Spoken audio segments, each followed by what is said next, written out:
નડિયાદ કમલમ ખાતે પત્રકાર પરિષદ યોજાઈ. વિકસિત ભારત રોજગાર અને આજીવિકા મિશન અધિનિયમ અંગે મહાનુભાવો દ્વારા અપાઈ વિસ્તૃત માહિતી. નડિયાદ સ્થિત ભાજપ કાર્યાલય કમલમ ખાતે બુધવારે વિકસિત ભારત રોજગાર અને આજીવિકા મિશન યોજના સંદર્ભે એક મહત્વની પત્રકાર પરિષદનું આયોજન કરવામાં આવ્યું હતું. આ પ્રસંગે ખેડાના સાંસદ દેવુસિંહ ચૌહાણ, જિલ્લા ભાજપ પ્રમુખ નૈનાબેન પટેલ, નડિયાદના ધારાસભ્ય પંકજ દેસાઈ, અમદાવાદના ધારાસભ્ય અર્જુનસિંહ ચૌહાણ અને ભાજપના અગ્રણી જાનવીબેન વ્યાસ ઉપસ્થિત રહ્યા હતા. આ પરિષદનો મુખ્ય ઉદ્દેશ કેન્દ્ર સરકાર દ્વારા પસાર કરવામાં આવેલા નવા અધિનિયમની જોગવાઈઓ અને તેનાથી ગ્રામીણ અર્થતંત્રમાં આવનારા પરિવર્તનો વિશે જનતાને માહિતગાર કરવાનો હતો. રિપોર્ટર નિસાર શેખ મોહદા. જી સર, તાજેતરમાં લોકસભાના શીતકાલીન સત્ર દરમિયાન દેશના યશસ્વી વડાપ્રધાન, વિશ્વના સૌથી લોકપ્રિય નેતા આદરણીય નરેન્દ્રભાઈ મોદી સાહેબના નેતૃત્વમાં દેશના ગ્રામીણ અર્થવ્યવસ્થામાં આમૂલચૂલ પરિવર્તન આવે તે હેતુથી વિકસિત ભારત ગેરંટી રોજગાર આજીવિકા મિશન ગ્રામીણ નવું વિધેયક પસાર કરીને રોજગાર સંબંધિત નવો કાયદો બનાવવામાં આવ્યો છે.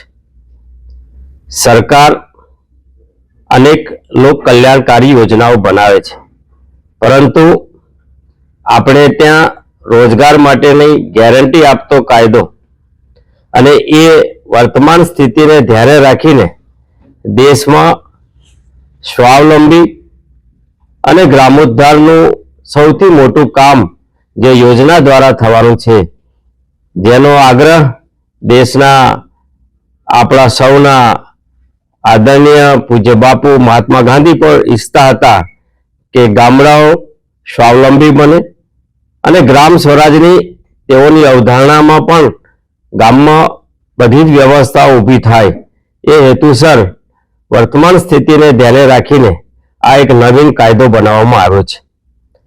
ભૂતકાળમાં નરેગા અને નરેગા એટલે એક રીતે કહી શકાય કે ઇંગ્લિશ નામ સાથે જોડાયેલી આ યોજનાઓ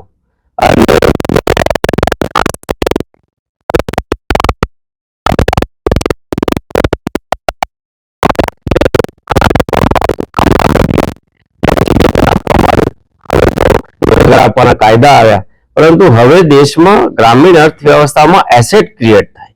ગામડાઓને અનુલક્ષીને પાણીની વ્યવસ્થા હોય, રોડની વ્યવસ્થા હોય, ઇલેક્ટ્રિસિટી હોય, નાના મોટા ખેતી સાથે સંકળાયેલા ઉદ્યોગો હોય, આ સૌને બળ આપવા માટે અને સ્કિલ ડેવલપમેન્ટને ધ્યાને રાખીને સ્કિલ દ્વારા રોજગાર ઉત્પન્ન થાય. એક પ્રકારે નવી પેઢીને આવશ્યક હોય એવા અનુરૂપ જે રોજગાર ક્ષેત્ર ઊભા થવા જોઈએ એ કાયદાની મદદથી જી રામજી એક નવી યોજના દ્વારા શરૂ થઈ છે. આ યોજના જ્યારે સમગ્ર દેશમાં લાગુ પડી છે ત્યારે ભૂતકાળમાં 100 દિવસની રોજગારી હતી, એના બદલે હવે 125 દિવસની રોજગારી મળશે. દેશમાં જે 100% પૈસા કેન્દ્ર સરકાર દ્વારા મળતા આ યોજના હેઠળ, એના બદલે હવે રાજ્યોએ પણ એકાઉન્ટેબલ થવું પડશે.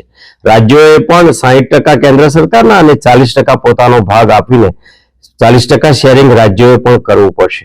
નોર્થ ઇસ્ટના રાજ્યોમાં 90 અને 10%નું શેરિંગ છે અને યુટીમાં 100% કેન્દ્ર સરકાર દ્વારા આપવામાં આવે છે. આ કાયદાના સ્વરૂપથી દેશમાં વિકસિત ભારતને ધ્યાને રાખીને વિકસિત ગ્રામ બને એ માટેની આ અતિ મહત્વની યોજના અને આ કાયદો તાજેતરમાં પસાર